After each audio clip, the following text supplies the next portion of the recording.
La dernière intervention de la journée est consacrée à la Chine et le monde depuis le mouvement du 4 mai 1919. Personnellement, j'introduirai très brièvement le sujet avec 4 ou 5 mots. Le premier mot, ce serait divergence, ou plus exactement, grande divergence. C'est le titre du livre de l'historien américain Kenneth Pomerantz, qui explique comment, à partir de la fin du XVIIIe siècle, il y a une divergence, une grande divergence économique entre la Chine, qui jusque-là fait jeu égal avec l'Occident, avec lequel elle n'a que des relations relativement limitées. Cette grande divergence étant à l'origine des 3 problèmes qui se posent à la Chine à partir de l'intrusion de 1840, c'est-à-dire de l'ouverture forcée de ces ports, puis bientôt d'autres régions, par les puissances occidentales, à savoir un problème de développement, un problème d'indépendance nationale, puisque la Chine est de plus en plus, non pas colonisée, parce que le morceau était un peu gros à absorber, mais tout de même était devenue une semi-colonie à la veille de la Première Guerre mondiale, et finalement un problème de régime politique. Alors vous connaissez un petit peu la suite. En ce qui concerne l'indépendance nationale, les communistes et Mao s'en sont chargés. Ils ont donc rétabli l'indépendance nationale en 1949. Mais en ce qui concerne le développement économique, leur système autarcique n'a pas permis les résultats. Quant à la démocratie, c'était évidemment le cadet de leurs soucis dans un régime totalitaire. En revanche, avec les 4 modernisations de Deng Xiaoping, à partir, qui était d'ailleurs une reprise du programme de Chang Lai, à partir de 1978, la fin 78, eh bien, on peut dire que, pour s'inspirer de Pomerantz, que la Chine est entrée donc dans un moment de grand rattrapage économique que nous connaissons, que nous vivons aujourd'hui. Reste la 5e modernisation, comme certains l'appellent en Chine, c'est-à-dire la démocratie. Je laisse des points de suspension et surtout, je vais donner la parole à Hugues Lertrais, qui est professeur à Paris 1 Panthéon-Sorbonne et qui est directeur du Centre d'histoire de l'Asie contemporaine, après avoir fait sa thèse sur le Vietnam, la piastre et le fusil, le coût de la guerre d'Indochine 45-54. Il est vice-président de la Société française d'histoire d'outre-mer et il a récemment, c'était en 2011, c'est encore récent, dirigé l'ouvrage collectif La Chine et la mer, sécurité et coopération régionale en Asie orientale et du Sud-Est. Je lui laisse la parole. Merci, monsieur l'inspecteur. Une petite correction, je suis président de l'ASFOM et non plus vice-président, mais bon. Alors, mes sources portaient un petit peu dont acte. Non, mais ça a été le cas pendant un certain temps. Et c'est pas grave de toute façon. J'ai bien vu qu'il y avait une erreur typographique aussi sur le programme, puisqu'on parlait du 4 mai 1918 pour le Chine. C'est bien évidemment le 4 mai 1919. Donc tout ça n'a aucune importance. Enfin, on va s'y retrouver. Donc moi, je suis très heureux d'être là et très heureux de cette nouveauté du programme d'études secondaires qui introduit la Chine, qui est également une nouveauté pour Paris 1. C'est-à-dire qu'il n'y a pas eu d'enseignement sur l'Asie pendant 40 ans à la Sorbonne, toutes les universités confondues. Mon prédécesseur était Jean Chénaud, que j'ai eu comme professeur. Et on a, il y a quelques années, rétabli une chaire d'histoire de l'Asie, non pas sous l'angle de l'histoire de la Chine, comme était celle de Chénaud, mais sous l'angle des relations internationales, ce qui permet d'avoir une vision un petit peu large de la question, parce qu'un des problèmes en particulier, c'est de savoir bien sûr ce qu'est l'Asie, si tout simplement l'Asie existe, ce qui n'est pas certain, autrement je dirais que comme une représentation occidentale, dans les pays asiatiques, ou dans aucune langue des pays asiatiques, le mot Asie n'existe autrement que comme un emprunt aux langues occidentales. Et donc, s'il y a réappropriation de la notion, c'est très récent, dans le contexte en particulier de la construction régionale qui existe en Asie du Sud-Est et un petit peu plus largement. Donc, c'est un peu un défi de parler de cette Asie qui... Je me souviens avoir fait un entretien un jour avec Pierre Gauroux, qui était le géographe de l'Asie et qui avait publié là-dessus des bouquins qui étaient fondamentaux. Et puis, finalement, il avait conclu en me disant lui-même, en fait, l'Asie n'existe pas. Alors, quand le géographe de l'Asie vous dit que l'Asie n'existe pas, vous ne savez plus trop en histoire comment faire. Enfin, il y a forcément moyen.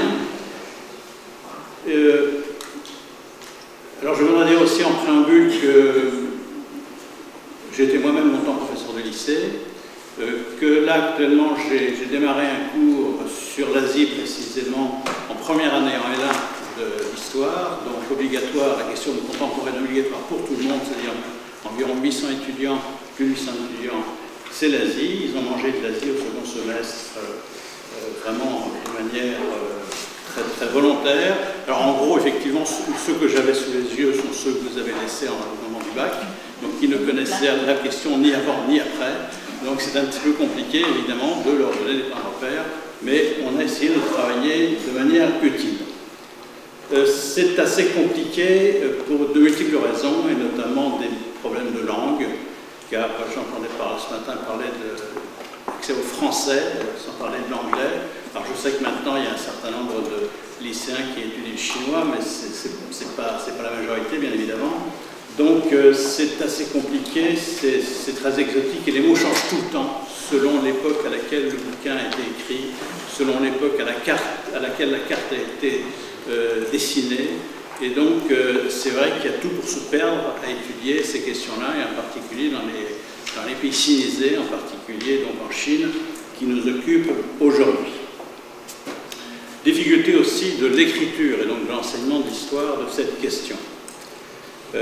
On voit de plus en plus de films, de documentaires là-dessus, et qui sont souvent très intéressants, mais c'est une question qui est un peu éblouie par le présent. On voit la Chine toujours plus puissante que jamais, et donc quand on se réfère à l'histoire, souvent c'est pour aller au plus vite, telle fondation de parti, telle époque plus ou moins importante, etc.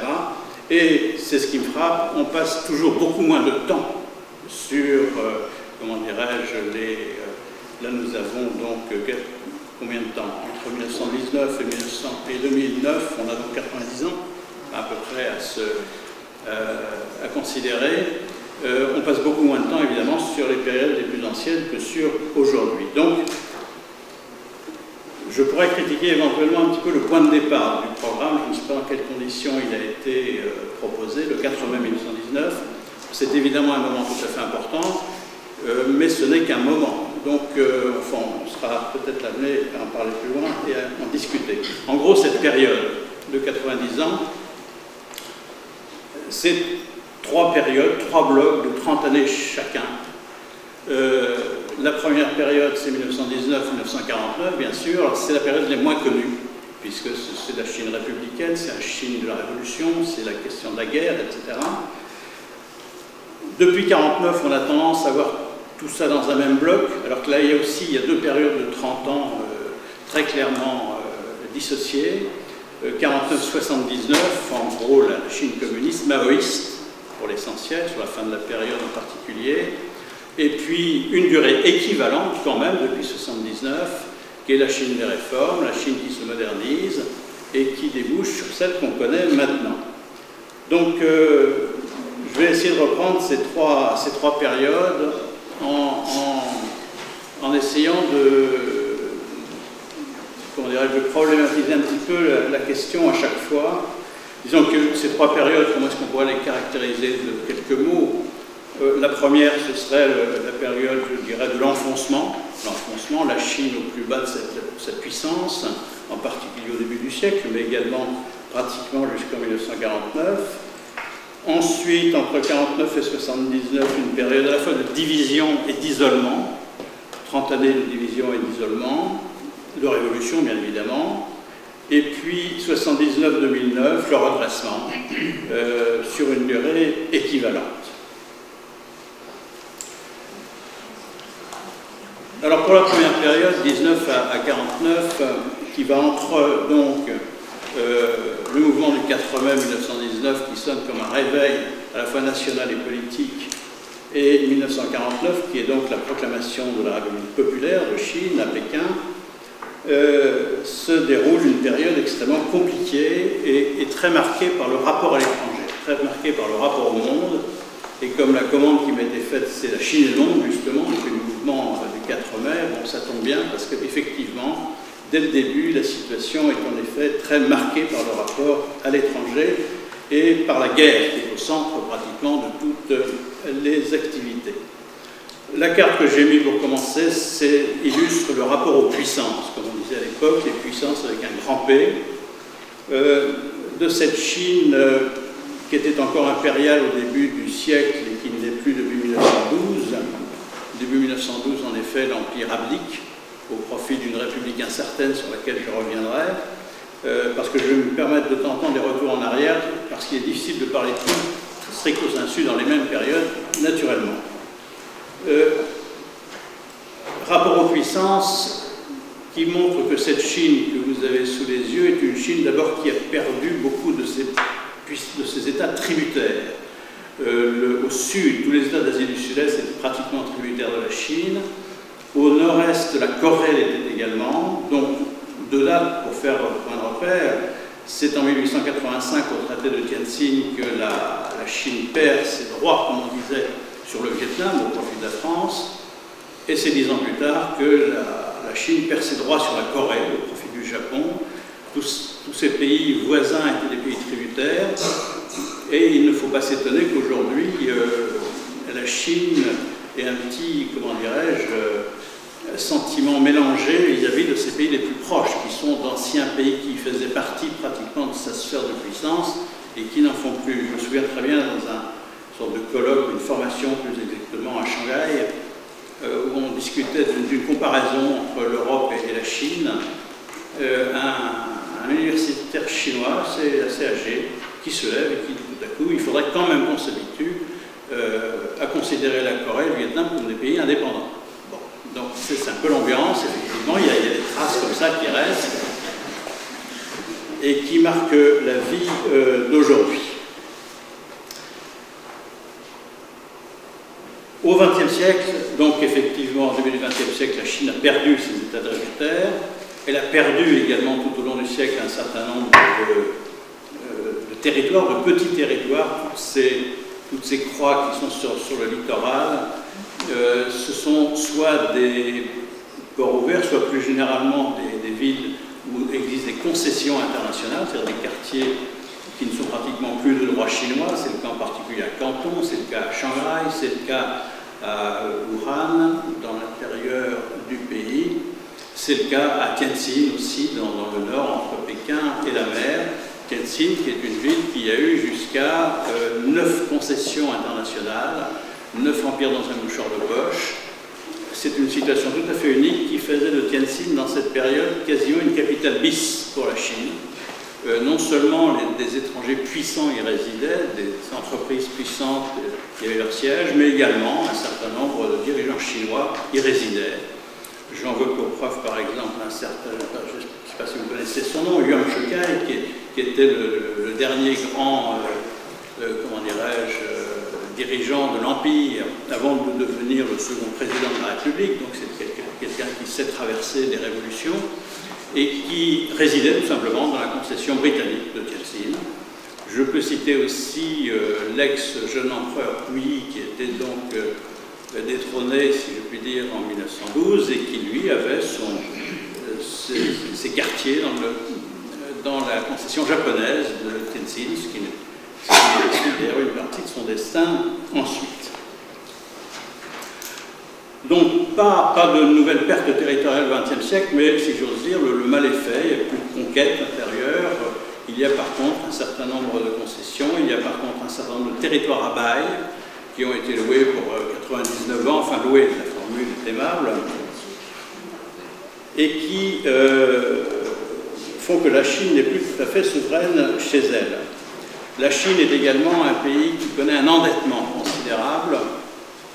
depuis le début du siècle, et c'était un endettement d'ailleurs qui était à l'arrière-plan c'est un petit peu en amont de 1919, à l'arrière-plan de la révolution républicaine et de l'abdication de l'Empire, lorsque dans la répression, dans l'expédition internationale qui a été envoyée en 1901 à Pékin pour délivrer ce qu'on appelait les légations, les 55 jours de Pékin pour le film de référence, les puissances unanimes ont imposé un certain nombre de traités à la Chine et des dettes de guerre. Naturellement, comme vous le savez, c'est toujours les vaincus qui payent. Et donc, en l'occurrence, 450 millions de taels, ça faisait l'équivalent d'un budget annuel. Donc, on leur a imposé cette indemnité de guerre qui s'ajoutait à une autre indemnité de guerre au Japon en 1895, qui faisait que la Chine était totalement plombée, passez-moi l'expression, par cet endettement, qui l'obligeait à recourir aux banques, qui l'obligeait à être dans la main pratiquement des banques. Je ne dirais pas que la Chine était la Grèce de l'époque, mais un petit peu quand même. Donc, cette Chine très marquée par l'environnement des puissances occidentales est également une Chine divisée. Les derniers moments d'unité sont ceux de la révolution républicaine de 1911-1912, ils ne durent pas. La Première Guerre mondiale n'a pas d'existence même en Chine, vu que Chine c'est plutôt une guerre civile européenne, assez lointaine. Néanmoins, les Occidentaux avaient tellement de présence et de poids à l'intérieur de la Chine, à la tête de certaines administrations, même l'administration des douanes maritimes était depuis longtemps dirigée par un Anglais, etc., que la guerre civile européenne, d'une certaine manière, ou à la guerre civile européenne, a correspondu une espèce d'éclatement politique de la Chine qui n'a jamais retrouvé une unité politique dans le contexte nouveau de la République.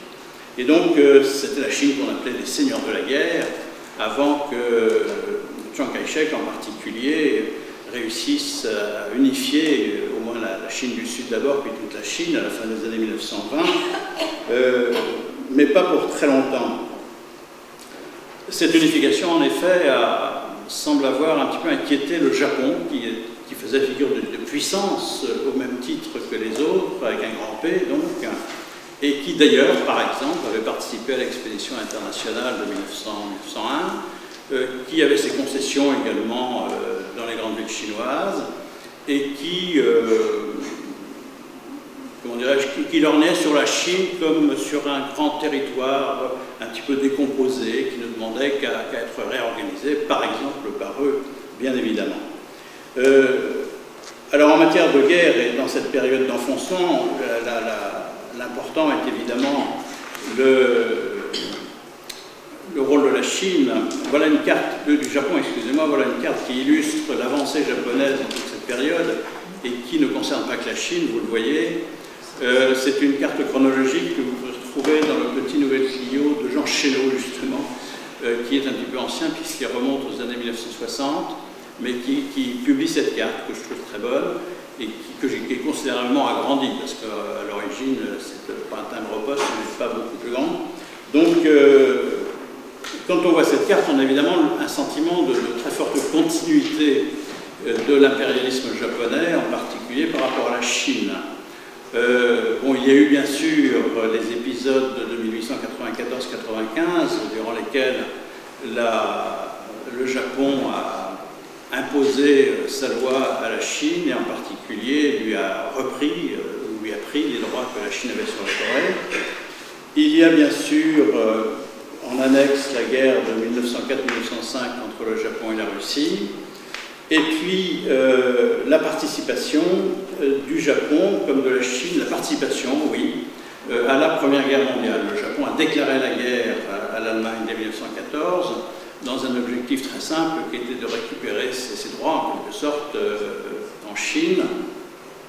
Ce que le Japon, évidemment, n'a pas manqué de faire, et ce qui a posé des problèmes, vous le savez sans doute, considérables en 1919, précisément à l'origine de ce mouvement du 4 mai, puisque le 1er mai, là, on apprend à Pékin qu'à la conférence de Versailles, la commission ad hoc a décidé, avec l'aval des représentants chinois, des représentants officiels de Pékin, de laisser la province du Shantung. Alors le Shantung, c'est ce bec du canard, je ne sais pas si je peux arriver à le cibler moi-même, qui regarde vers la Corée, oui c'est ça, qui était donc, comment dirais-je, zone d'influence allemande. Aujourd'hui encore, à Tsingtao par exemple, outre le nom de la ville qui a donné ce nom, le nom à la bière équivalente, il y a beaucoup d'urbanisme, beaucoup de maisons qui sont de style allemand, c'est curieux. Bref, la conférence de Versailles donne le Shantung aux Japonais, ou les droits allemands sur le Shantung aux Japonais qu'ils avaient pris de vive force donc, dans les années précédentes. Alors évidemment, le sang d'un certain nombre d'intellectuels chinois et pas seulement intellectuels, une nouvelle bourgeoisie aussi qui commençait à se constituer, n'a fait qu'un tour, et notamment de l'université de Pékin, un certain nombre d'intellectuels, on battu le rappel, sont descendus de la rue pour ce mouvement du 4 mai qui en soi n'avait pas une consistance considérable. Je crois qu'ils étaient 3000, pas plus. C'était pas les grandes manifestations qu'on peut connaître aujourd'hui en Chine et ailleurs. Mais tout de même, c'était symbolique. Et puis, ces intellectuels avaient revêtu les robes des mandarins anciens, qui avaient marqué le coup, et avaient voulu effectivement montrer qu'il se passait quelque chose de pas tout à fait normal. Et ils ont imposé d'ailleurs que le gouvernement chinois retire sa signature de cette disposition et ne signe pas finalement le traité de Versailles. Et donc cette question du Shantung et des droits allemands sur la Chine a été un petit peu abandonnée et sera reprise dans le contexte de la conférence de Washington en 1921-22, au profit d'ailleurs de la Chine qui récupérera la souveraineté totale sur cette province. Donc à partir de là, il y a une espèce de continuum qui voit le Japon avaler progressivement la Chine. Ça commence, enfin on le sent déjà dès 1927, quoique ce sont des informations qui ne sont pas très diffusées à l'époque, avec ce qu'on appelait, ce qu'on sait maintenant avoir été le mémorandum Tanaka. Tanaka étant un général Premier ministre en 1927 et qui réunit dans l'été une conférence sur les affaires d'Extrême-Orient. C'est justement le moment où la Chine vient de s'unifier sous la houlette de Chiang Kai-shek. C'est juste avant la reproclamation de la République en 1928. Et manifestement, les Japonais, je suppose que c'est ça qui les a mobilisés. Et le mémorandum de Tanaka concerne principalement la Mandchourie, mais bon, c'est une partie de la Chine. Et cette Mandchourie, dit le mémorandum de Tanaka, est très riche de ressources, très, très pauvre d'hommes, en gros le contraire du Japon. Donc, évidemment, les deux sont faits pour se marier. Et donc, c'est ce qui ne manquera pas de se produire, en particulier, bien sûr, en 1931, lors de la sécession de la Mandchourie, sécession déguisée de la Mandchourie, de la proclamation d'un État mandchou, le Mandchoukouo, en 1932, avec l'ancien dernier empereur de Chine, Puyi, à sa tête. L'opération était habile, puisque c'était la dynastie mandchoue, mais bon, il ne trompait personne, évidemment. Et le Japon sera en but de ce fait à la Société des Nations, dont il sera le premier membre à se retirer avant Hitler, avant Mussolini. Le premier pays qui claque la porte de la SDN, c'est le Japon, en début 1933. À partir de là, les Japonais vont de plus en plus loin, c'est-à-dire que de la Mandchourie, qu'ils n'occupent que discrètement, leurs troupes, quand même, s'étendent de la Chine du Nord et gagnent bientôt la Grande Muraille. Donc, ils sont tout près de Pékin, car la Grande Muraille, c'est à 2 heures de voiture de Pékin, peut-être aujourd'hui. Et donc, le reste de la Chine, en quelque sorte, s'offre à eux d'une certaine manière. À partir de là, ils procéderont comme ils ont procédé je fais un petit clin d'œil à autre chose dans un instant, comme ils ont procédé pour la Mandchourie. Ils procèdent par incident, il n'y a pas de déclaration de guerre, il y a des incidents. Alors l'incident de Mukden a précédé là aussi une difficulté pour l'enseignement et pour la géographie. Mukden n'existe plus sur les cartes chinoises, c'est Shenyang, la ville la plus méridionale de Mandchourie. Mais enfin bon, l'incident de Mukden, qui était une provocation typique, a permis l'intervention militaire dans cette région de Mandchourie. Et alors, à ce propos, je voudrais, ça marche toujours avec les élèves, ça va aussi marcher avec vous, je vais vous présenter le Lotus Bleu, Tintin Lotus Bleu, qui est évidemment extrêmement intéressant parce que c'est un album qui est très bien documenté, dont la langue chinoise est très bien représentée, dont le scénario correspond, déplacé à Shanghai, exactement à ce qui s'est passé à Mukden en 1931. L'album est sorti en 1935 ou 30, je ne sais plus combien, enfin, très vite au début des années 30, donc c'était avant. Bon, je le retrouverai. Mais enfin, en tout cas, c'est avant que le Japon n'envahisse la Chine. Alors, on sait que Tintin, non, Hergé, avait touché un jeune collaborateur chinois qui était dessinateur, qui connaissait parfaitement la question, qui l'a documenté, et c'est la raison pour laquelle le Lotus bleu est une sorte de document historique. Donc, en tout cas, pour documenter cette question, c'est vrai que les sources ne sont pas toujours là, mais en tout cas, ce genre de choses, c'est assez commode. Bref, 1937, l'incident dit du pont Marco Polo, à proximité de Pékin, et puis l'invasion de la Chine du Nord d'abord, de la Chine moyenne ensuite, Shanghai, Nankin, une grosse bataille pour Shanghai, 6 semaines de combats très très virulents. Un épisode beaucoup plus dramatique à Nankin, je précise pour la langue chinoise, qui est en fait beaucoup plus simple souvent qu'il n'y paraît. Pékin, Beijing, c'est la capitale du Nord, Nankin, Nanjing, c'est la capitale du Sud, et c'est une des capitales historiques de la Chine. Et quand Chiang Kai-shek s'est installé, évidemment, à Nankin, c'était un symbole très fort, sauf que là, après la chute de Shanghai, Chiang Kai-shek était déjà parti, ses généraux aussi, et en gros, ils ont laissé la ville aux Japonais, qui ont fait, vous le savez sans doute, un véritable massacre dont on parle toujours, et j'y reviendrai tout à l'heure. Donc, à partir de là, le Japon a occupé l'ensemble accessible de la Chine. La ligne de front permettait à Chiang Kai-shek de survivre dans l'intérieur. Et entre 1931 et 1941, le front de la guerre bougeait. Alors, au passage, on ne sait pas très bien comment qualifier cette guerre. Parce que la Vulgate occidentale semble considérer que la guerre s'est étendue à l'Asie et au Pacifique en 1941 avec Pearl Harbor.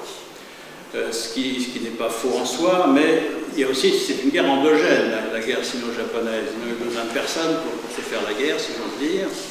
Et il est faux de dire que la guerre s'est étendue à l'Asie et au Pacifique. En fait, la Seconde Guerre mondiale a commencé en Asie, et en 1937, justement, avec cette conquête de la Chine. Ensuite, elle s'est étendue au Pacifique, évidemment, dans la logique du rapport des forces. Donc on ne sait pas comment l'appeler. Guerre sino-japonaise, guerre du Pacifique, on n'a pas trouvé une formule qui résumerait l'ensemble. Bon, les Chinois parlent de la guerre de 15 ans, donc bon, pourquoi pas, entre 31 ou 30 et 45.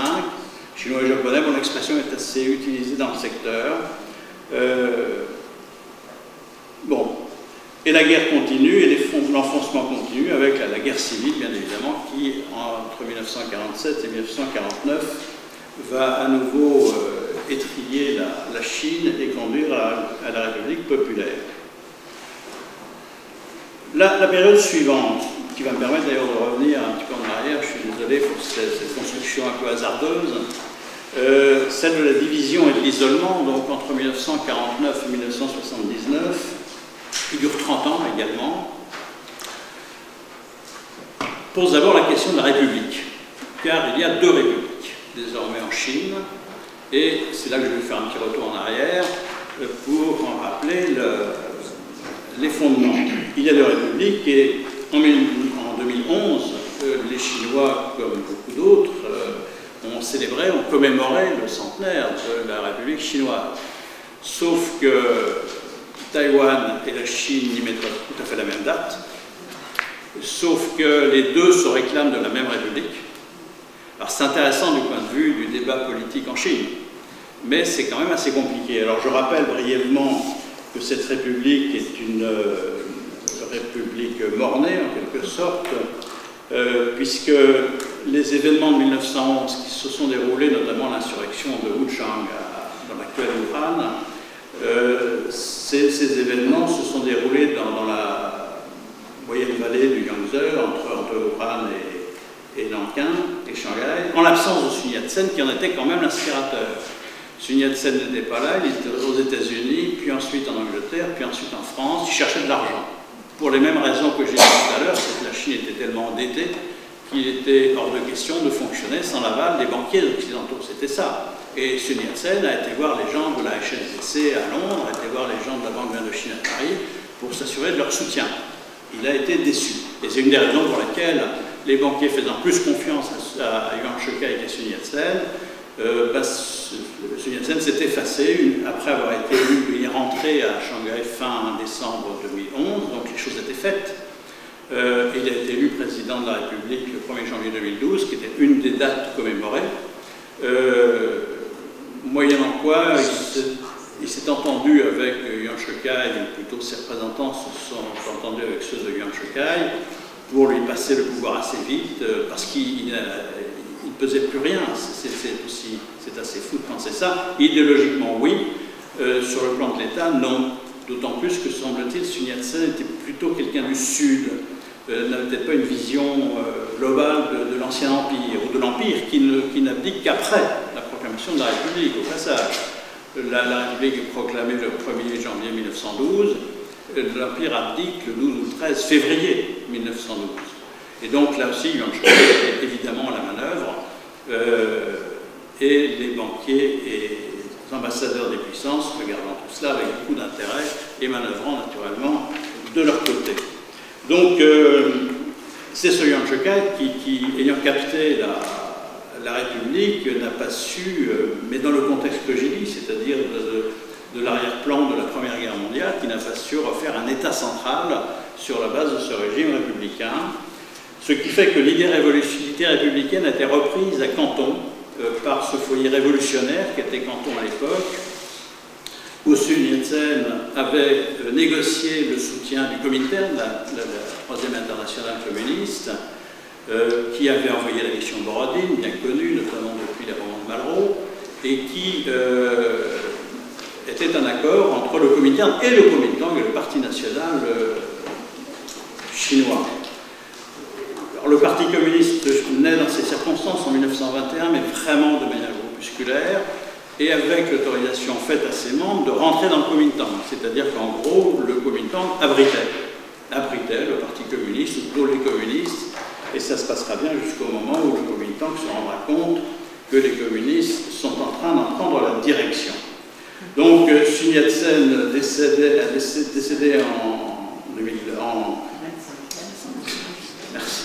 1925, remplacé par Chiang Kai-shek, donc à la tête du Parti national, du Kuomintang, qui très vite lance cette expédition du Nord destinée à réunifier la Chine méridionale, et arrive à Shanghai, donc l'année suivante, 1927, où se produit la grande tragédie dont a failli être définitivement victime le communisme chinois, des milliers de morts, donc, et une reproclamation de la République en 1928 à Nankin, donc une histoire vraiment très chaotique, où, à nouveau, ou non, pour la première fois, pardon, parce qu'ils étaient ensemble, les communistes étaient abrités, étaient presque, comment appelle-t-on ça pour les entreprises qui sont des incubateurs. Voilà. Le Kuomintang était quasiment l'incubateur du Parti communiste jusqu'au moment de la crise de 27. Et comment dirais-je,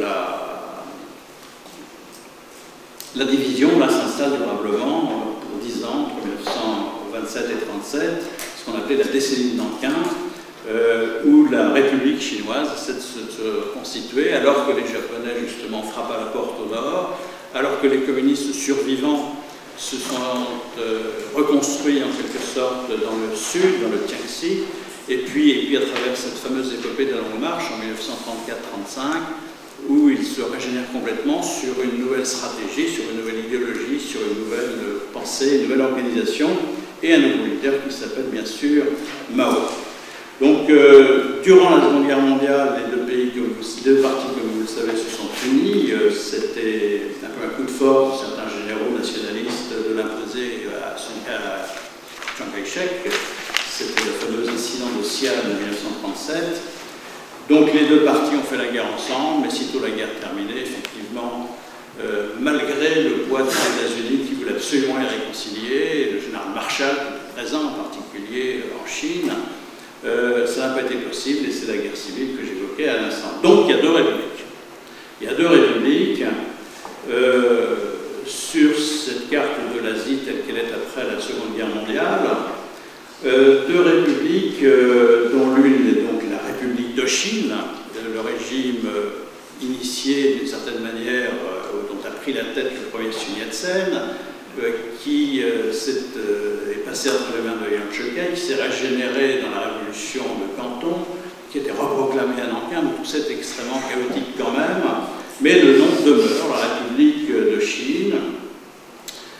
Chiang Kai-shek traverse le détroit de Formose une semaine après que Mao ait proclamé la République populaire le 1er octobre 1949, et il emmène les institutions, il emmène le musée national, il emmène un certain nombre de choses qui fait que, comment dirais-je, il a pour beaucoup de gens et pour beaucoup de monde une véritable légitimité. La République, c'est lui. Et ceux qui sont sur le continent, ce sont des imposteurs, en quelque sorte.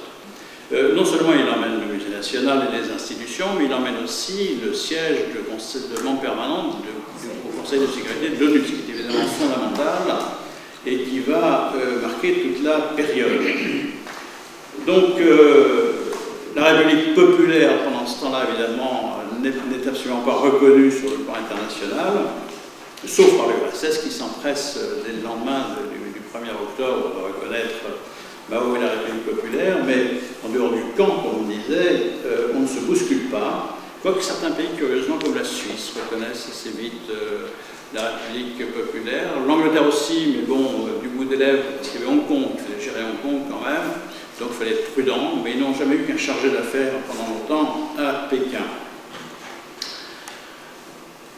Isolement parce que si on prend la Chine principale quand même, qui est la Chine continentale, la Chine populaire, bon, non seulement elle n'est pas reconnue sur le plan international, mais vous le savez, elle se brouille assez vite avec son principal allié qui est l'URSS.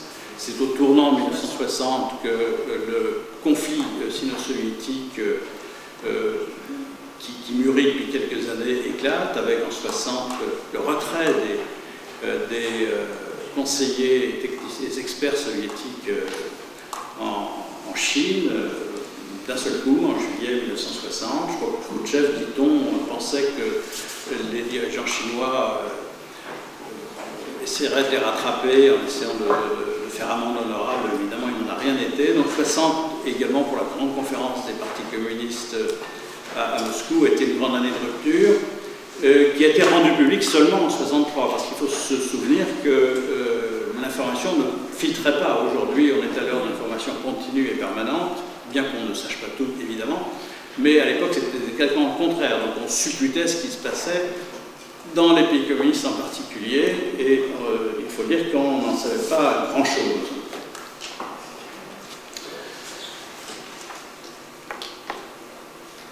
Alors il y a un basculement autour de 1970, au début des années 70, qui arbitre en quelque sorte entre la République de Chine, Taïwan, et la République populaire Pékin, de l'initiative américaine. Les États-Unis ont besoin de la Chine populaire, en particulier dans la guerre du Vietnam. Ils sont embourbés depuis un certain nombre d'années. Et le président Nixon et son conseiller Kissinger se rapprochent discrètement de la Chine pour voir comment dirais-je, négocier l'avenir avec elle. Donc il y a plusieurs événements importants qui se déroulent. C'est en 1971 la restitution des îles Ryukyu, les fameux Senkaku en particulier, et Okinawa, l'île d'Okinawa au Japon. Donc c'est une manière pour les États-Unis, non pas forcément de faire plaisir à la Chine, mais en tout cas de se désengager du théâtre. C'est au même moment que les États-Unis autorisent le représentant de la Chine à remplacer son collègue, non pas tout à fait, le représentant de Taipei, de Taïwan, au Conseil de sécurité de l'ONU.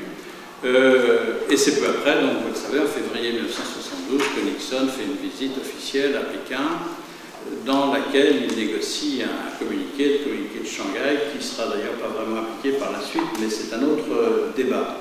Et donc, dans la même année 72 d'ailleurs, la Chine et le Japon se reconnaissent mutuellement, donc il y a vraiment eu un tournant important, après une période d'isolement de plus en plus grand, y compris à l'intérieur du camp communiste.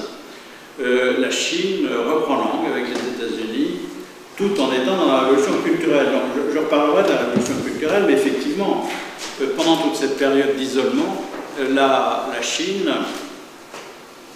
vit une expérience totalement inédite sur le plan politique, qui est une stratégie de type communiste, mais qui va à l'encontre, à l'inverse de ce qui est pratiqué en URSS. C'était le grand bond d'avant avec ses communes populaires, avec sa volonté de réinventer complètement les rapports ville-campagne, les rapports hiérarchiques, et de promettre une industrialisation rapide avec les petits hauts fourneaux ruraux qui se sont avérés être un désastre. Et d'ailleurs, les Chinois l'ont assez vite reconnu, donc les grands bonds d'avant, c'est 58-61, ce qui a été l'occasion d'un débat important à la tête du Parti communiste chinois entre Liu Shaoqi d'un côté et Deng Xiaoping, qui était secrétaire général du parti tout de même, et Mao en face, qui s'est trouvé mis en minorité sur les résultats du grand bond d'avant et qui a choisi, il n'y a pas d'autre choix à faire d'ailleurs, il a pris de la distance, il est reparti dans des provinces un peu reculées pour mûrir quelque chose et mûrir son retour. Le retour s'inscrivant comme la révolution culturelle. Alors au passage, je disais qu'un des risques, quand on écrit l'histoire de la Chine, enfin je ne sais pas si je le disais, mais en tout cas c'est un des risques, c'est la téléologie. C'est-à-dire que Deng Xiaoping, qui passe pour, notamment dans l'époque d'ouverture, comme l'homme qui conseille aux Chinois de s'enrichir, qui apparaît extrêmement libéral, etc., ne l'est pas depuis toujours. Et donc, à ce moment-là, Deng Xiaoping, secrétaire général du parti, je dirais, il ressemble plutôt à un communiste de type soviétique classique qu'au Deng Xiaoping dont on a gardé le souvenir. Et donc parfois, on a tendance à attribuer à Deng Xiaoping des idées de bonheur qu'il a eu beaucoup plus tard, et qui s'était beaucoup adapté aux situations après avoir fait l'expérience assez tragique, forcément, de la révolution culturelle. Alors, sur la révolution culturelle, c'est un gros morceau dans lequel je ne vais peut-être pas me lancer maintenant. C'est un peu comme la Révolution française, on ne sait pas très bien combien de temps elle a duré. Sa partie paroxystique, si je puis dire, c'est 66-67, c'est-à-dire le moment du radicalisme absolu, mais on peut aller jusqu'en 76, la mort de Mao, pour considérer la période de la Révolution culturelle, et effectivement, un certain nombre d'éléments de cette révolution culturelle se retrouvent jusqu'en 1976, je pense aux écoles du 7 mai, etc., où on rééduquait ceux qui n'étaient pas complètement dans la ligne. Bon, là aussi, on ne savait rien à l'extérieur. Je pense qu'il faut distinguer, d'abord, d'une part, à l'intérieur même de la Chine, donc Mao a indirectement lancé ce mouvement en mai 1966, par une enseignante d'anglais de Pékin, l'université de Pékin, qui, par un tas de ses grands journaux ruraux, a dénoncé les hiérarchies universitaires en particulier. Donc je crois que pour la révolution culturelle, il faut distinguer l'intention. Effectivement, je pense qu'il y a une intention politique très claire de Mao derrière la révolution culturelle, et la réception que peut-être il n'avait pas imaginée, qui était effectivement que ça a marché vraiment comme au-delà de toute espérance, puisqu'en quelques mois, c'était des meetings géants sur la place Tiananmen de jeunes Chinois qui ne demandaient qu'à en découdre avec les bureaucrates et aller de l'avant dans cette direction. Donc, là aussi, intention et réception à l'étranger. Personne ne savait à peu près rien de ce qui se passait. Les étrangers qui étaient sur place, diplomates ou journalistes, avaient un petit peu de mal à s'y retrouver. Et puis, de toute façon, quand ils voyageaient, c'était évidemment des parcours guidés. Donc, même ceux qui ont été et ceux qui connaissaient la question avaient des discours contradictoires. C'était le cas en particulier, on l'a bien vu, au début des années 70, avec les bouquins de Marie-Antonietta Macciocchi, qui était donc une députée communiste italienne, qui a fait 2 voyages en Chine en 71 et 72, je crois, 73, qui a écrit ce De la Chine magistral qui portait au nu la révolution culturelle, et qui l'a republié en re-signant sa copie. Il n'y a pas touché pratiquement une ligne. Et elle avait en face d'elle un certain Simon Leys en particulier, qui avait une vision beaucoup plus froide des événements, insistait beaucoup plus sur les rapports de force politique en Chine, et les deux, qui étaient à peu près aussi bien informés, n'avaient pas le même discours. Donc c'était quand même compliqué d'aller vers une vision apaisée de cette situation, qui en gros avait au moins des caractéristiques doubles, c'est-à-dire d'une part une révolution dans la révolution, c'est-à-dire qu'en effet les jeunes Chinois en particulier se mobilisaient contre les systèmes en place, contre les bureaucraties, contre le parti aussi tout simplement, mais en même temps la révolution culturelle, on le sait bien maintenant, avait une part de guerre civile, une part de règlement de compte qui a fait des millions de morts, et là aussi la documentation n'est pas toujours très sûre. La carte qu'on a de la population chinoise, c'est une carte qui a été faite à la fin des années 60 avec sa répartition de la population, ses densités. Bon, c'est la même carte qu'aujourd'hui, sauf qu'aujourd'hui la population est beaucoup plus urbaine. Donc ça, ce serait la carte de l'époque de la révolution culturelle, la carte de l'époque du maoïsme. Donc une Chine rurale, pauvre, très pauvre, parce qu'on ne sort pas de toute cette période chaotique sans dommage, face à la petite île de Taïwan, la République de Chine, qui au contraire, elle, sur le plan économique, se porte non seulement comme un charme, mais apparaît comme l'un des 4 dragons, comme on disait, avec la Corée du Sud, avec Hong Kong, avec Singapour, bénéficiant, parce que là il y a aussi un problème intéressant du point de vue de l'enseignement de l'histoire, bénéficiant des retombées de la guerre du Vietnam. Je dis ça parce que, pour l'avoir enseigné moi-même, en général, les NPI, on les étudie dans les programmes de géographie. Alors que les guerres sont placées tout naturellement, c'est bien normal, dans les programmes d'histoire. Mais personne ne fait le lien que ces NPI, de la même manière que le Japon a redécollé grâce à la guerre de Corée, personne ou presque ne fait le lien entre le fait que ces NPI ont décollé pendant et grâce largement à la guerre du Vietnam. Donc là aussi, il faut réussir à écrire l'histoire dans sa globalité, c'est pas toujours commode. Mais donc voilà, une grande Chine pauvre qui porte l'héritage du maoïsme, et cette Chine économiquement très brillante, mais inexistante sur le plan diplomatique, qui est la République de Chine, donc qui est Taïwan. C'est là que va se faire le redressement, bien sûr, à partir de 1979, et pour 30 ans. Et justement, on a parfois du mal à mesurer cette période de 30 ans qui suit la fin de cette époque historique du maoïsme, qui évidemment marque beaucoup plus les esprits. Les décisions qui ont une portée sur l'ensemble de cette période sont prises, on le sait maintenant, en décembre 1978. Alors entre-temps, Deng Xiaoping est revenu aux affaires, il a fait arrêter la bande des 4, comme on dit, c'est-à-dire des jeunes dirigeants de la révolution culturelle poussés par Mao et son épouse Chiang Xing. Il y a un grand procès début 80, où même la femme propre veuve de Mao, Chiang Xing, est condamnée à mort. Enfin, il faut imaginer la rupture quand même pour les mentalités, c'est considérable. Et en décembre 1978, un peu au milieu de toute cette aventure politique, un plénum, c'est comme ça qu'on nomme les réunions du comité central, un plénum du comité central prend des décisions d'ouverture et de réforme qui vont faire la Chine actuelle. Ça s'est passé très discrètement, ils n'en ont pas fait, comment dirais-je, une grande publicité, mais c'était un véritable tournant dont on peut, comment dirais-je, rappeler quelques éléments. Ça suit d'abord très léger retour en arrière, ce que Deng Xiaoping en 1975 avait annoncé comme étant les 4 modernisations. 4 modernisations, donc, des principaux domaines de la vie économique, en particulier militaire, qu'il avait annoncé donc en janvier 1975 lors de son premier retour. Alors, ce qui commence donc à partir de 1979 et les années 80, c'est un programme que les Chinois n'ont jamais imaginé. C'est là qu'est apparue la politique de l'enfant unique. C'est là qu'apparaissent dans la Chine du Sud des zones économiques spéciales qui sont autant de zones franches où les investissements étrangers sont accueillis dans des conditions fiscales en particulier tout à fait intéressantes, sont accueillis pour produire pour le marché mondial et non pas tellement pour la Chine. C'est à ce moment-là que la Chine commence à négocier avec Londres la rétrocession de Hong Kong. Tout ça forme un ensemble.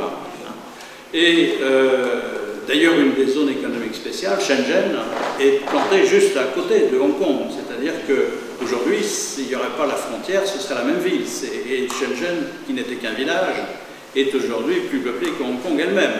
Et sur le plan économique, aussi dynamique au moins. Et donc, il se passe vraiment quelque chose de nouveau qui rappelle un peu, curieusement, ce qui s'était passé au XIXe siècle avec l'ouverture de la Chine, le break-up en particulier à la fin du siècle. C'était l'ouverture forcée. On a l'impression que, peut-être fascinés par ce break-up, les Chinois font la même chose, mais de leur propre initiative et sur les mêmes lieux. C'est un petit peu aller vite en besogne que d'affirmer ça, mais il y a un parallélisme intéressant. Il y a un parallélisme intéressant donc sur ce plan-là. Et c'est vrai que dans les années 80, quand on descend en Chine du nord vers le sud, on sent au sud une dynamique nouvelle, on sent un effet Hong Kong, pour tout dire, qui tient justement à cette ouverture que le régime est en train d'y faire. Alors on le sait, le coup d'arrêt de Tiananmen intervient en juin 1989. Alors c'est cette fameuse 5e modernisation, effectivement, qui ne se produit pas. Donc la démocratisation politique, la modernisation politique, mais il faut se rappeler le contexte international aussi de Tiananmen. On est au moment où l'URSS est en plein bouleversement aussi du fait de la politique de Gorbatchev, la perestroïka, la glasnost, la transparence. On est à un moment où on est quand même dans une atmosphère de libéralisation en Chine à peu près tous azimuts et que les jeunes, comme logiquement, se demandent pourquoi ils ne pourraient pas aller plus loin. Et ce qui est intéressant, c'est que les deux mouvements soviétiques et chinois se rejoignent d'une certaine manière, d'autant que les dirigeants du Parti communiste chinois du moment, comme Zhao Ziyang, qui est le secrétaire général, on le sait maintenant, étaient plutôt favorables à ces modifications, à ces réformes. Il perdra son poste d'ailleurs dans la bagarre, si je puis dire. Mais c'est intéressant de constater qu'en juin 1989, on est donc combien de temps après le mouvement du 4 mai? 60 ans après le mouvement du 4 mai 1919. Donc il y a un petit effet anniversaire aussi. 70, pardon, merci. Je me disais que je faisais une erreur. C'est également en mai 1989 que Gorbatchev décide de faire, et les Chinois, décident de faire une visite officielle en Chine. 15 mai, c'est en gros 8 jours après l'anniversaire du mouvement du 4 mai. Donc ça fait beaucoup de choses en même temps. Et donc Gorbatchev, il arrive avec quoi? D'abord, il arrive avec beaucoup de journalistes, dont une partie sont déjà sur place. Il arrive avec un projet politique que les Chinois n'imaginent pas trop, mais c'est vrai que vu de l'extérieur, on pouvait se dire qu'il y avait quelque chose qui allait changer vraiment sur la planète entière, tant l'URSS et la Chine pesaient en particulier dans le monde communiste. Bon, Gorbatchev fait partie, les Chinois ont laissé passer 15 jours et ont nettoyé la place comme on sait. Donc, c'était un échec dont on pouvait se demander si la Chine allait se relever vraiment, parce que on était quelques mois avant le mur de Berlin, donc ça allait dans un sens exactement inverse. Et puis, bon, les Chinois ont rebondi, parce que d'abord, la mémoire n'est pas la caractéristique principale de nos sociétés, et qu'ensuite, bon, il y a eu un programme de relance quand même, par Deng Xiaoping et les siens, tout à fait spectaculaire.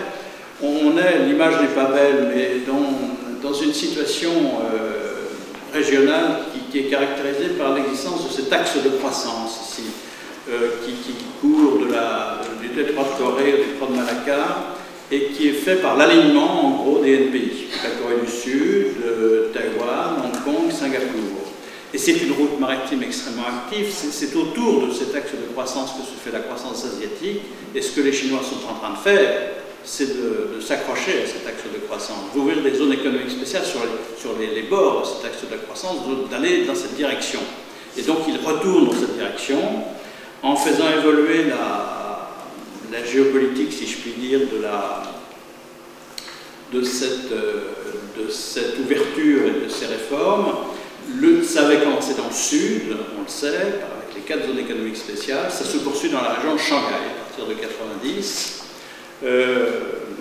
qui est d'ailleurs la ville dont vient le nouveau dirigeant du Parti communiste chinois, Jiang Zemin, et Shanghai qui commence sa mue en quelque sorte en 90. Shanghai n'avait pratiquement pas bougé depuis les années 30.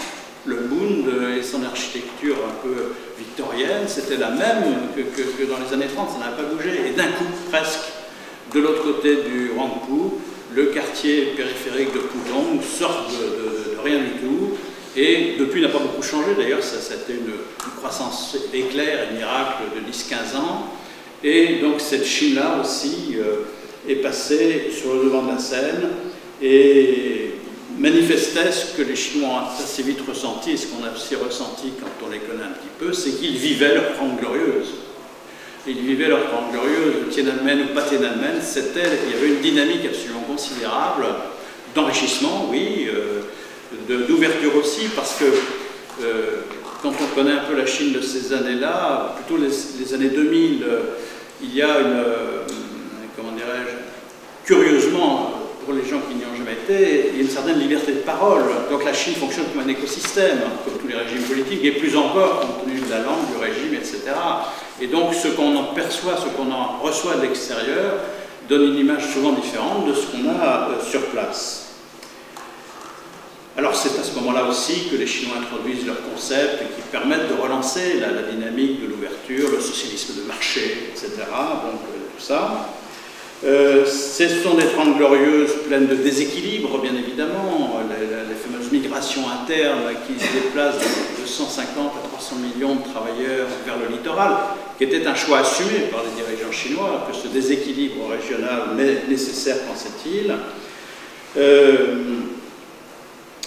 Et c'est cette Chine donc, qui, à la fin des années 90, récupère Hong Kong, 1997, avec un régime spécial, certes, pour 50 ans, mais récupère quand même. C'est la même année que décède d'ailleurs Deng Xiaoping. Et les années 2000 voient l'enchaînement des records. Alors c'est pour ça qu'on ne s'intéresse plus trop à la Chine après 79 et 89, surtout, parce qu'on a l'impression que c'est assez stable, assez lisse, et ça l'est relativement. Mais la montée en puissance économique est phénoménale. Les records tombent les uns après les autres. Bon, la Chine entre à l'OMC en 2001. Les JO de 2008 sont accompagnés, comme tous les JO dans tous les pays qui l'ont organisé, d'une mobilisation économique considérable. C'est là qu'on voit circuler les premiers TGV, mais franchement, c'était spectaculaire. Moi, j'étais à Tianjin en 2007 et en 2008 et en 2009. En 2008, j'étais par un train normal, si j'ose dire, genre corail, ni vite ni lentement. J'y retourne dans l'année suivante, claque 20 minutes de TGV pour aller de Pékin à Tianjin. Et tout était comme ça, ça allait à une vitesse absolument phénoménale. En 2009, la Chine apparaît comme le premier producteur d'automobiles dans le monde, certes beaucoup d'industries de montage, mais quand même. En 2010, la Chine dépasse le Japon comme deuxième économie mondiale, en termes bruts, bien évidemment, par habitant. Et c'est la même année qu'est organisée cette fameuse exposition universelle de Shanghai sur le thème Better City, Better Life. Et en 2011, pour terminer les records, le pourcentage de la population urbaine en Chine l'emporte sur la population rurale. Alors la question que je pose pour conclure cette troisième partie, j'aurais pu commencer plus tôt, c'est quel communisme? Qu'est-ce que ça signifie? Quel est le sens des mots?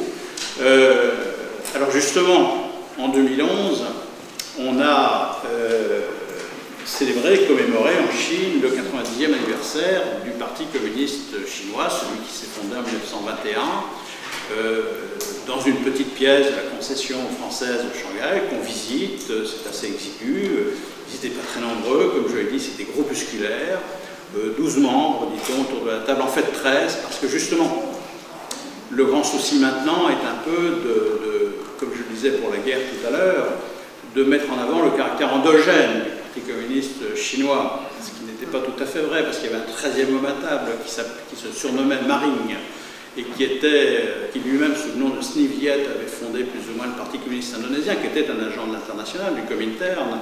On a tendance un petit peu à l'oublier, si vous voulez. Et donc, il y a toute une... c'est ça qui rend difficile l'écriture et l'enseignement de l'histoire de cette Chine, c'est qu'on est encore dans une période comment dirais-je, d'affirmation ou de réécriture de l'identité nationale. Chaque commémoration étant l'occasion, effectivement, de ces réécritures. Alors, quel communisme? Robert Guillain, qui était donc un important journaliste du Monde, qui a couvert la plupart de ces événements, dans un article de décembre 1949, avait cette formule que je vous cite en substance, après avoir fait un papier justement titré « Le marxisme en Chine », dans un papier d'une série assez longue. Et il disait, bon, finalement, bon, le marxisme, c'est vrai, va sûrement changer beaucoup de choses en Chine, mais la Chine a l'habitude de digérer aussi les idéologies extérieures. Donc, en gros, pour lequel des deux c'est le plus dangereux? Est-ce que c'est pour le marxisme ou pour la Chine? Et donc, il ne concluait pas. Et je crois qu'il y a raison de ne pas conclure, parce qu'en effet,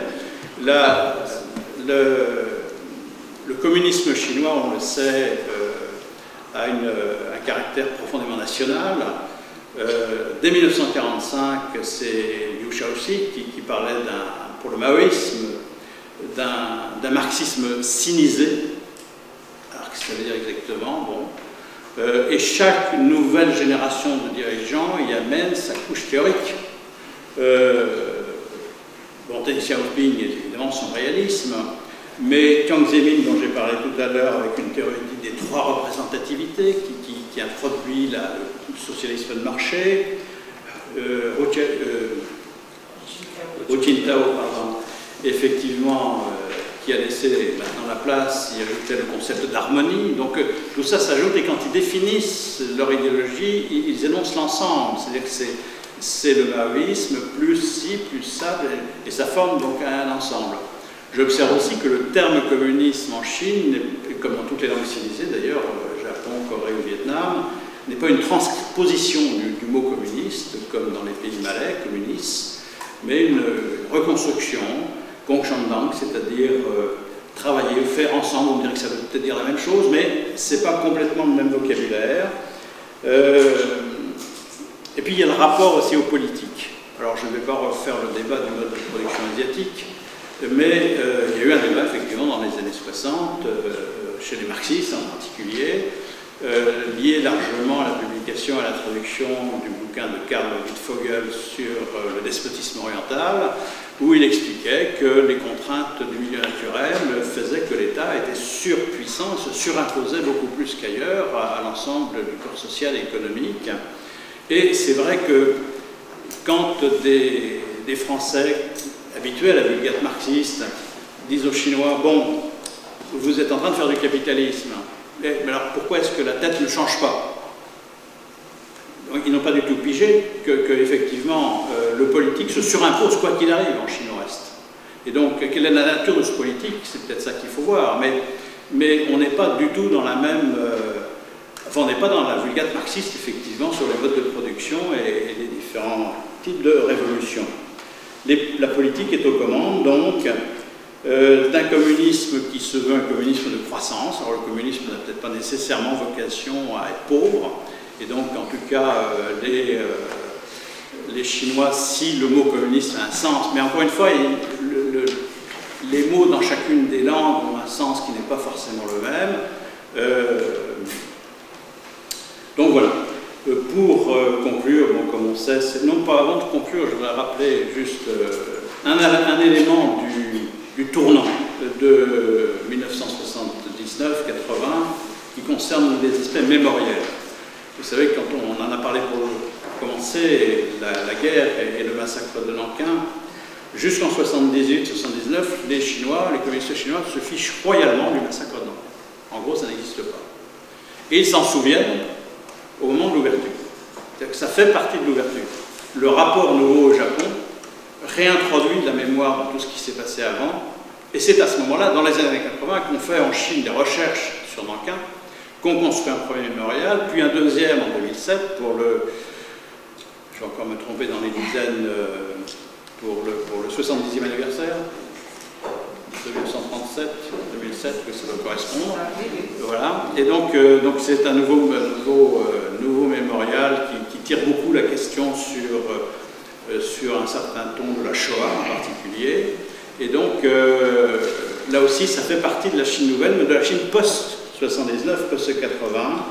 En tout cas, ce qu'on peut dire de toute façon en évoquant une formule qui était celle des historiens indiens en particulier, et qui caractérisait le monde actuel déséquilibré comme ayant été inauguré au XVe siècle par les navigateurs portugais Vasco de Gama. Donc pour eux, tout ça, c'est la fin de l'ère de Vasco de Gama. Et effectivement, je crois qu'on est dans une période de rééquilibrage spectaculaire. Voilà, je vous remercie.